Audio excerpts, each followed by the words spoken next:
오전 시간 4강 해설할게요. 자, 사랑에 대한 시조들인데요. 먼저 서경덕의 시조부터 공부해 보도록 하겠습니다. 서경덕은 뭐가 유명하죠, 여러분? 누구의 스승님이신데? 누구의 스승일까요? 황진이의 스승이에요. 왜 개성에 송도삼절이라고 해서요. 그 개성에 아주 유명한 게 세 개가 있대요. 첫 번째가 박연폭포, 두 번째가 서경덕, 세 번째가 황진이에요, 여러분. 그래서 이 서경덕이 이제 황진이의 스승이 되었는데, 얘가 이제 황진이가 마음속으로 굉장히 서경덕을 연구했는데 그 꼬셨는데 넘어가지 않은 그런 유일한 분이 되겠습니다. 그래서 이제 마음속으로만 그렇게 애정의 표현을 보여주고 있는데요. 황진이 스승님 시예요. 그래서 여기 한번 선생님이 시를 읽어볼게요. 자, 마음이 어린 후임이 하는 일이 다 어리석구나. 자, 마음이 어리석어서요. 하는 일이 다 어리석대요. 왜냐하면요, 만중운산에 어느 님이 오겠느냐마는, 얘들아, 만중운산은 구름이 가득 낀 깊은 산이거든요. 그러면 님이 오기 힘든 상황이죠. 만중운산. 얘는 장애물이에요. 님이 오기 힘든 장애물. 님은 못 와. 그런데 어떻게 님이 오겠느냐마는 못 온다는 건 알고 있거든요. 근데 지는 잎 부는 바람에, 떨어지는 잎 부는 바람에 혹시 그인가 하노라. 자, 그러면 지는 잎과 부는 바람은요, 님으로 착각, 화자에게 님이 온 것 같은 착각을 일으키는 소재가 되겠습니다. 그러니까 뭔가 부셔부셔 되니까 혹시 님이 왔나? 이렇게 되는 거예요. 못 온다는 걸 알고는 있지만 왜 자꾸 착각하죠? 그만큼 간절하게 뭐 하니까? 간절하게 뭐 하니까? 그리우니까. 그쵸? 그래서요, 지금 여기 내가 마음이 어리석어서 하는 일이 어리석다라고 얘기한 다음에 그 구체적인 근거를 얘기해 주는 거죠. 내가 왜 어리석은지, 어떤 일이었는지, 이 어리석은 일을 여기서 구체화한 거죠. 내가 이렇게 못 온다는 걸 알고 있으면서도 자꾸만 기대를 하게 된다. 그래서 얘는요, 주된 정서가 님에 대한 그리움 되겠습니다. 그래서 황진이가 또 이런 시를 썼죠. 내가 언제 믿음이 없어 님을 속였길래, 무신하여 님을 속였길래, 월침 3년 깊은 밤에 님이 온 흔적이 전혀 없는가, 추풍에 지는 잎 소리야 낸들 어찌 하겠는가. 이건 이제 황진이의 시거든요. 그래서 추풍에 지는 잎 소리를 나도 착각했다, 그런 내용이겠죠. 비슷한 내용인데 어쨌든 그만큼 간절하게 착각을 하게 될 정도로 그립다, 이렇게 이해하시면 되겠습니다. 그러니까요, 얘는요, 이성적 판단은 이래요. 얘가 이성적 판단이에요. 근데 이건 본능이죠. 본능적 그리움. 이성적인 판단을 넘어서는 본능적인 그리움이다, 이런 내용이죠. 됐나요? 자, 이번에는 김영의 시조를 공부해 보도록 하겠습니다. 자, 이번에는요, 연을 심어서 실을 뽑아. 얘가 연을 심었어요. 연은 연꽃이에요. 연꽃을 심어서요, 실을 뽑았어요. 그래서 그 실로요, 긴 노끈을 비벼요. 얘들아, 노끈 어떻게 만드는지 알죠?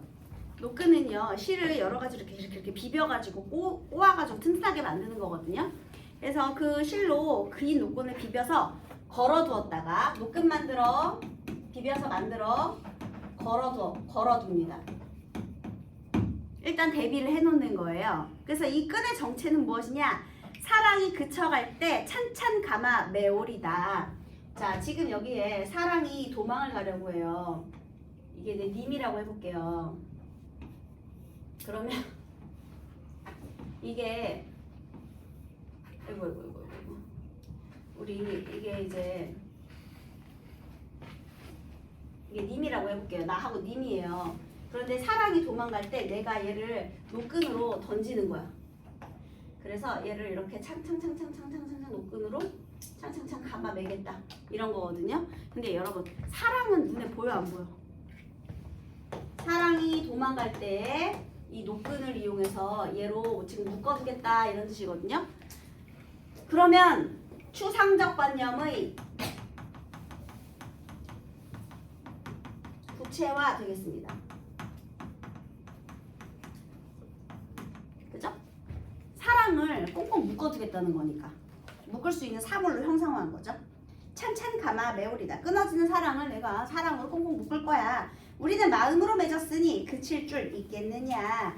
그래서 이렇게 하면 우린 절대 헤어지지 않아. 이렇게 되는 거죠. 그래서 얘는요, 사랑에 대한 믿음 되겠네요.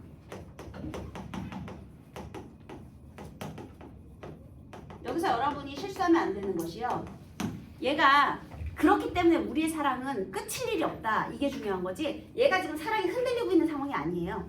내가 이미 대비를 다 해놨어. 그래서 혹시나 만약에 사랑이 끊어질 때쯤 되면 노끈으로 묶을 거야. 그러니까 우리는 절대로 사랑이 끊어질 리 없어를 강조하는 거지, 흔들리고 있는 상황이 아닙니다.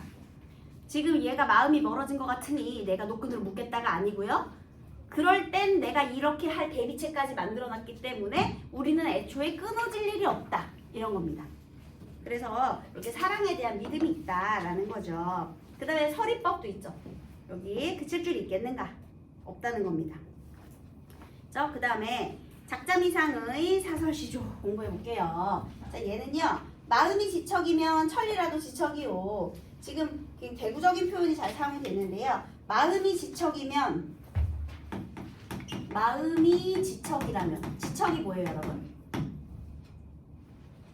마음이 지척이다 라는 건 서로 사랑할 때 사랑과 믿음이 있다는 거죠. 가까운 거리니까요. 지척은 코앞이에요. 아주 가까운 거리.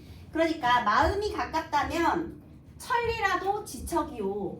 그러면 마음이 지척이면 뭐가 천리? 몸이 천리라도 사랑은 변함이 없고요. 상관이 없고요. 그 다음에 마음이 천리 오면, 마음이 천리라는 것은 사랑과 믿음이 없다면, 그러면 지척도 천리로다. 몸이 지척이어도 서로 사랑하지 않는다. 사랑이 없다. 사랑이 변함 없음이라고 쓸게요. 사랑이 변함 없다라는 건 사랑 있음 이렇게. 근데 얘는 사랑이 없음. 간단하게 쓸게요. 이렇게. 그러니까 뭐가 중요해? 마음이 중요하지 몸이 따로 떨어져 있는 것이 뭐가 중요하냐 이런 뜻입니다. 우리는 각재천리오나, 자 지금 우리의 상황 어때요? 우리는 각각 천리, 각재천리. 우리는 각각 천리에 떨어져 있는 상황. 하지만 지척인가 하노라. 그럼 지척인가 하노라 라는 건 지금 떨어져 있지만 마음은 어때요? 몸은 떨어져 있지만, 우리의 몸은 떨어져 있지만 마음은 지척인가 하노라 라는 것은 사랑은 변함이 있다 없다? 없죠. 마음이 지척이다 라는 건 변함없는 사랑.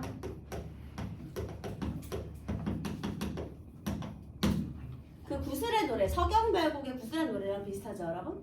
정석과 서경별곡의 구슬의 노래랑 비슷하죠. 천리에 떨어져도 각각 외따로 떨어져 살아간다 해도 끈이 끊어지지 않는 구슬처럼요. 그죠? 변함없는 사랑의 태도를 드러내고 있어요. 그래서 이거는요, 변함없는 사랑의 태도.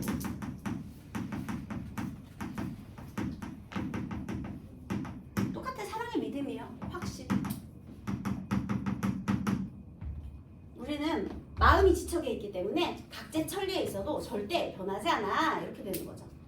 자, 그 다음에 요거 작자미상의 사설시조는요. 자, 이번엔 가슴을 구멍을 공시렇게 뚫고요. 왼쪽으로 꼰 새끼를요. 눈 길게 너스너스 꼬아서요. 이건 또 여기에, 이거 이제 우리 님이고요. 그 다음에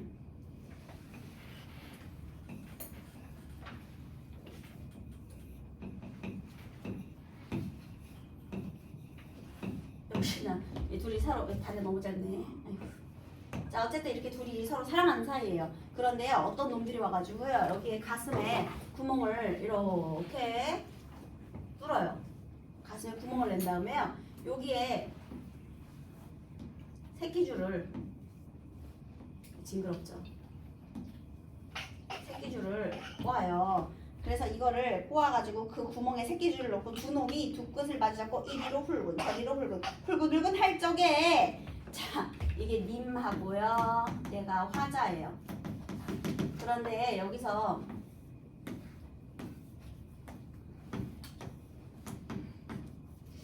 요 두 놈, 자 요 놈들은 뭐 하는 사람이에요? 고문관입니다. 고문관. 얘는 그냥 가상의 인물을 설정한 거예요. 얘네들이 하는 역할은 새끼줄 잡았다 당겼다 잡았다 당겼다 하는 거예요.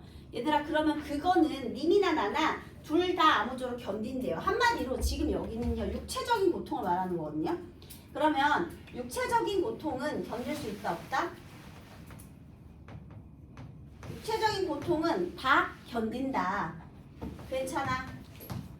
육체적인 거 고통쯤이야. 우리는 그래도 사랑이 변하지 않아. 그래도 여기는 봐봐. 이렇게 고통을 주고 있어도 우리는 다 사랑이 그대로예요. 그런데 아마도 님 여의고 살라면 그는 그리 못하리라. 그런데 중요한 거는 님을 여인다? 그건 어떤 거예요? 이별의 아픔이죠. 이별의 고통은 견딜 수 없다. 이거죠. 그러니까 봐봐. 육체적 고통의 이런 극한 상황, 이건 극한 상황을 또 가정하는 거잖아요. 그래서 얘도 말도 안 되는 상황이에요. 불가능한 상황입니다. 불가능한 상황을 가정했어요. 가정도 했고요. 그 다음에요. 지금 이 부분도요. 불가능한 상황을 가정한 것이고, 그 다음에 육체적인 고통, 마음의 고통이라는 거는 눈에 안 보이는 거죠. 근데 그거를 가슴에 구멍을 내서 새끼줄을 이리 훑은 저리 훑은 막 당기는 모습으로 구체화한 거죠. 그래서 이 육체적 고통이라는 추상적인 관념을 또 구체화한 거예요. 그래서 불가능한 상황을 가정한 다음에요. 이걸 비교해요. 둘을 비교해. 그래서 이 비교를 통해서 이별의 고통이 훨씬 힘들다. 나는 이런 건 견뎌도 이런 건 견딜 수 없다. 이것을 강조하는 거죠. 그러면 작자미상의 사설시조. 이것도 헤어지지 않겠다. 변함없는 사랑에 대한 의지가 되겠죠. 이별하지 않겠다. 사랑에 대한 의지. 변함없는 사랑의 마음을 강조하는 겁니다. 나는 이별할 수 없어. 얘네 지금 이별한 상황이 아니에요, 여러분. 그만큼 우리의 사랑이 크다는 걸 강조하는 거지 이별의 상황은 아닙니다. 자, 사실 이 라 작품은요. 또 비슷한 내용이 실려있는 게 있대요. 이번에 보기를 먼저 읽겠습니다. 청구영원에 수록되어 있는 사서시조인데요. 사랑을 방해하는 어떠한 시련 속에서도 님에 대한 사랑은 변하지 않을 것임을 노래하고 있다. 이 두 놈들이 방해하는 사람이겠죠. 방해꾼. 그런데 라의 내용과 유사한 노래가 대은 선생 실기에 전해지고 있습니다. 대은은 고려시대의 무인인 변한열의 호로, 변한열은 고려에 대한 충절을 끝까지 지킨 무신이었습니다. 이 책에 따르면 당시 고려를 무너뜨리고 조선 건국을 계획하고 있던 이성계는 자신의 생일에 변한열을 비롯한 고려의 신하들을 초대했습니다. 이방원이 고려의 신하들을 회유하기 위한 노래를 부르자 뭐 하여가 같은 거 했겠죠.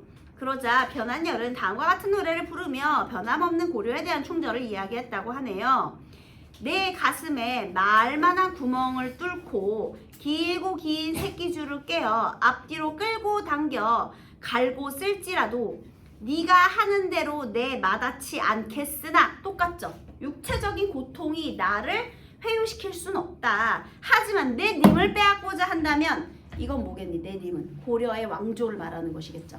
그래서 그건 내 굽히지 않으리라. 굽히지 않는다라는 것은 고려 왕조에 대한 충절인 거죠. 왜 우리 정몽주도 비슷한 거 했잖아요. 내가 100번을 고쳐 죽고 그 해골이 다시 진토 흙이 된다 할지라도 이 님을 향한 마음은 변하지 않는다라고 말했던 내용과 비슷합니다. 자, 그러면 1번 선택지 라의 구멍은 자 이거거든요. 여기에 있는 구멍. 화자의 사랑이 흔들리는 상황 맞아요? 아니요. 육체적인 고통의 상황을 가정하는 것이기 때문에 이거 틀렸네요. 화자의 사랑이 흔들리는 상황이 아닙니다. 그리고 충절이 약해지는 상황도 아니고요. 얘네들은 나를 흔들지 못해요. 1번은 틀렸습니다. 그럼 나머지 다 맞는 소리거든요. 라의 두 놈과 A의 너는 각각 님에 대한 사랑과 충절을 보여주기 위해 설정한 인물 맞죠? 가상의 인물. 그 다음 라의 훌근훌근할 적에 또 앞뒤로 끌고 당기는 것은 화자가 자신의 마음을 지키기 위해 겪어야 할 시련의 수준. 근데 여기에도 꺾이지 않는다고 했습니다. 그 다음에 아무쪼록에서는 님에 대한 사랑을 지키기 위해 A에 마다치 않겠으나에서는 고려에 대한 충절을 지키기 위해 어떤 시련도 견딜 수 있다는 마음을 엿볼 수 있겠군. 그죠? 그리 못하리라. 님과 헤어질 수 없다는 의지. 굽히지 않으리라. 회유에 넘어가지 않겠다는 충절. 괜찮습니다. 자, 그 다음에 1번을 볼게요. 표현상의 특징. 여러분 참고로 라에 있는 훌근, 훌쩍 이런 것들은 음성상징어예요. 아시죠? 자, 여기에서 특징으로 적절한 것은 정답은 몇 번일까요? 일단 가와 나는 공간의 특성과 연관지어 화자의 생각에 대한 근거를 밝히고 있다. 나가 틀렸습니다. 그 다음 가와 라는 대꾸적 표현을 활용하여 인식의 변화 틀렸습니다. 나와 라는 대비되는 의미를 지닌 시어를 사용하여 과거와 달라진 상황에 대한 안도가 틀렸죠. 나와 라는 연속적으로 이어지는 행동을 제시한 후 연속적으로 이어지는 행위가 뭐예요? 연을 심었죠. 노끈을 비볐죠. 그걸로 사랑을 묶었죠. 그 다음에 라에서도요. 가슴에 구멍을 뚫었죠. 새끼를 집어넣었죠. 그 다음에 두 끝을 마주잡고 이리 훌근 저리 훌근 당겼죠. 연속적으로 이어진 상황을 제시한 후 부정적인 상황, 나에게 고통을 주는 상황이잖아요. 또는 사랑이 흔들리는 상황에 대한 의지, 대처하는 의지, 나 사랑을 지켜내겠다는 의지, 딱 떨어지죠. 정답은 4번. 이것만 적절해요. 네, 그 다음에 대상이 유발할 수도 있는 극단적인 상황을 틀렸죠. 대상이 유발하는 게 아니라 그냥 가상에 설정을 해본 거예요. 라에서요. 그 다음 3번. 고전 시가에서 화자의 정서나 태도를 형상화하는 일반적인 방법은 구체적인 시적 상황을 제시하는 것이다. 또 창의적 발상을 통해 추상적 개념을 구체적인 대상으로 형성하거나 변형하기 어려운 대상을 변형이 가능한 대상으로 형성하는 방법도 자주 사용된다. 이거 추상적 관념의 구체화. 그런 설명이거든요. 자, 그러면 가나다라. 가에서는 지는 잎 부는 바람.